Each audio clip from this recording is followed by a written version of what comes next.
नमस्कार, मैं हूं Amod Shrivastava. Amazing thought, amazing message, amazing story की दिशा में आज एक कदम और आगे। आज की कहानी का शीर्षक है वसीयत। आज की कहानी का शीर्षक है वसीयत। एक घर में 3 भाई और एक बहन थी। बड़ा और छोटा पढ़ने में बहुत तेज थे। उनके माँ बाप उन चारों से बेहद प्यार करते थे, मगर मंझले बेटे से थोड़ा परेशान से भी रहते थे। बड़ा बेटा पढ़ लिख कर डॉक्टर बन गया। उस दंपत्ति का बड़ा लड़का पढ़ लिख कर डॉक्टर बन गया। छोटा भी पढ़ लिख कर इंजीनियर बन गया, मगर मंझला बिल्कुल आवारा और गंवार बन के ही रह गया। लेकिन मंझला बिल्कुल आवारा और गंवार ही बन के रह गया। सबकी शादी हो गई। सबकी शादी हो गई। बहन और मंझले को छोड़ दोनों भाइयों ने लव मैरिज की थी। मंझले और बहन को छोड़ दोनों भाइयों ने लव मैरिज की थी। बहन की शादी भी अच्छे घराने में हुई थी। उनकी बहन की शादी भी बहुत ही अच्छे घराने में हुई थी। आखिर भाई सब डॉक्टर इंजीनियर जो थे, आखिर भाई सब डॉक्टर और इंजीनियर जो थे, अब मंझले को कोई लड़की नहीं मिल रही थी। अब बारी थी उस मंझले भाई की जिसके लिए कोई भी लड़की नहीं मिल पा रही थी। बाप मां दोनों ही बहुत परेशान रहा करते थे। बहन जब भी मायके आती सबसे पहले छोटे भाई और बड़े भैया से मिलती, मगर मंझले से कम ही मिलती थी, क्योंकि वह ना तो कुछ दे सकता था और ना ही वह जल्दी घर पे मिलता ही था। वैसे वह दिहाड़ी मजदूरी करता था। पढ़ नहीं सका तो नौकरी कौन देगा। वैसे वह मंझला भाई पढ़ नहीं सका तो उसे नौकरी भी नहीं मिली।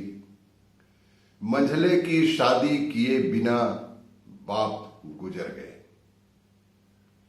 मंझले की शादी किए बिना ही बाप ईश्वर को प्यारे हो गए।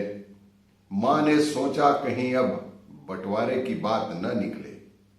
मां ने सोचा कहीं अब बंटवारे की बात ना निकले, इसलिए अपने ही गांव से एक सीधी साधी लड़की से मंझले की शादी करवा दी। शादी होते ही ना जाने क्या हुआ कि मंझला बड़े लगन से काम करने लगा। शादी होते ही उस मंझले लड़के में ऐसी लगन लगी कि वह काम करने लगा। दोस्तों ने कहा, है चंदू, आज अड्डे पे आना है। चंदू ने कहा, आज नहीं फिर कभी। चंदू ने दोस्तों से कहा, आज नहीं यार, फिर कभी। दोस्त ने कहा, अरे तू शादी के बाद तो जैसे बीवी का गुलाम ही हो गया है। चंदू, ऐसी बात नहीं है यार। चंदू ऐसा कहकर बात को टाल देता था। कल मैं अकेला एक पेट था तो अपने रोटी के हिस्से कमा लेता था। अब 2 पेट हैं, आज कल और होगा। घर वाले नालायक कहते थे। घर वाले मुझे नालायक कहते थे।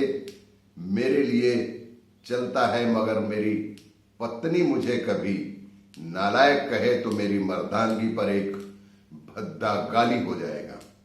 उसने कहा कि बाकी सब लोगों ने जो भी कहा, लेकिन यदि मेरी पत्नी मुझे नालायक कहेगी तो यह मेरे लिए एक भद्दी गाली होगी, क्योंकि एक पत्नी के लिए उसका पति, उसका घमंड, उसकी इज्जत और उम्मीद होता है। उसके घर वालों ने भी तो मुझ पर भरोसा करके ही तो अपनी बेटी दी होगी। फिर मैं उनका भरोसा कैसे तोड़ सकता हूं। कॉलेज में नौकरी की डिग्री मिलती है और ऐसे संस्कार माँ बाप से मिलते हैं। कॉलेज में सिर्फ डिग्री मिलती है नौकरी के लिए, लेकिन ऐसे संस्कार माँ बाप से ही मिलते हैं। इधर घर पे बड़ा और छोटा भाई और उनकी पत्नियां मिलकर आपस में फैसला करते हैं कि अब जायदाद का बंटवारा हो ही जाए, क्योंकि हम दोनों लाखों कमाते हैं मगर मंझला ना के बराबर कमाता है, ऐसा ना होगा। हम लोग लाखों कमाते हैं मगर मंझला ना के बराबर कमाता है, ऐसा नहीं होगा। मां के लाख मना करने पर भी बंटवारे की तारीख तय कर ही दी गई।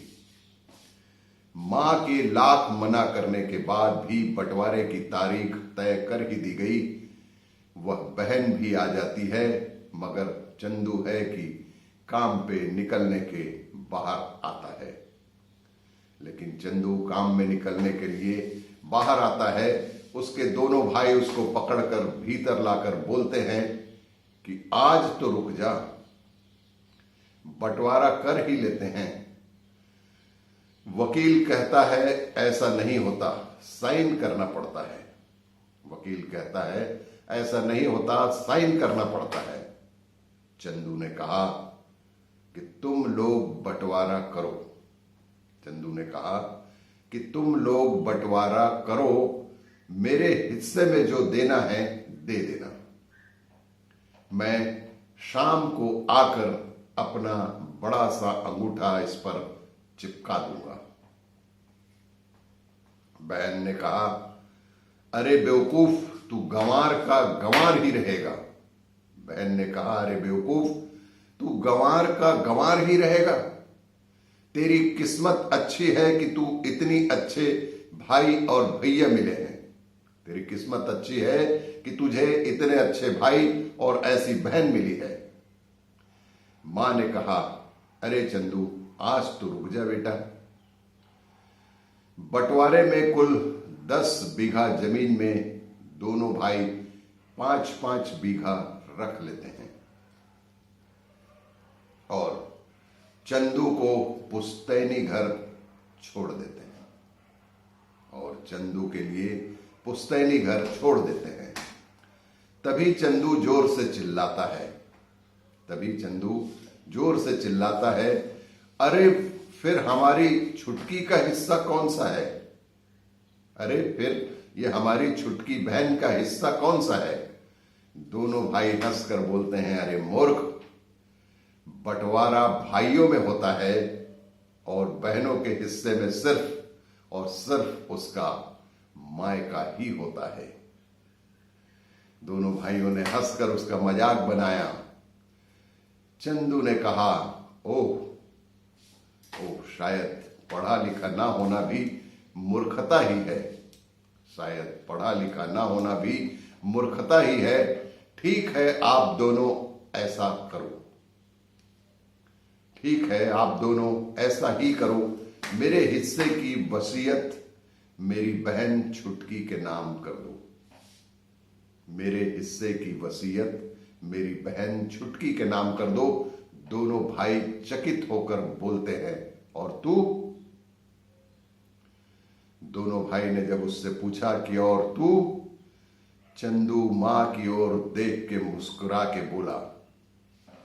चंदू मां की ओर देख के मुस्कुरा के बोलता है, मेरे हिस्से में मां है ना, मेरे हिस्से में मां है।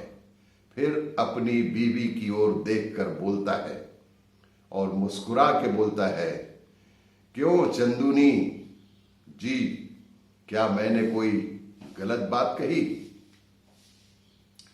चंदू की बीवी ने कहा, अपनी सास से लिपट कर कहती है, इससे बड़ी वसीयत क्या होगी?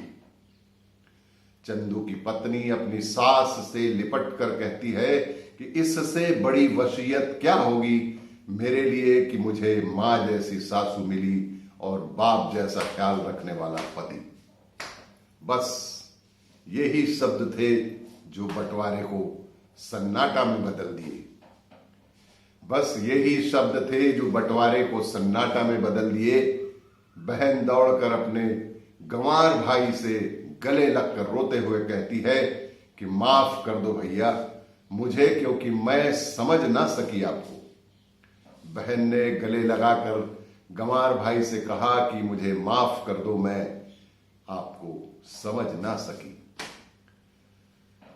चंदू ने कहा, इस घर में तेरा भी उतना ही अधिकार है बहन जितना हम सभी का है। चंदू ने कहा, इस घर में तेरा भी उतना ही अधिकार है बहन जितना हम सभी का है। बहुओं को जलाने की हिम्मत किसी में नहीं, मगर फिर भी जलाई जाती है, क्योंकि शादी के बाद हर भाई हर बाप उसे पराया समझने लगता है। मगर मेरे लिए तुम सबसे बहुत अजीज हो और आज से तुम मेरे हिस्से की सारी संपत्ति के मालकिन हो। धन्य हो ऐसे भाई जिसे कोई डिग्री न मिलने के बाद भी माँ बाप से ऐसे संस्कार मिले। इसकी तुलना में किसी बड़े यूनिवर्सिटी किसी कॉलेज में पढ़ाई से प्राप्त ज्ञान भी तुच्छ सा लगता है। और भी इसी तरह की कहानियों के लिए देखते रहिए मेरा वीडियो। लाइक करें, शेयर करें और सब्सक्राइब अवश्य करें।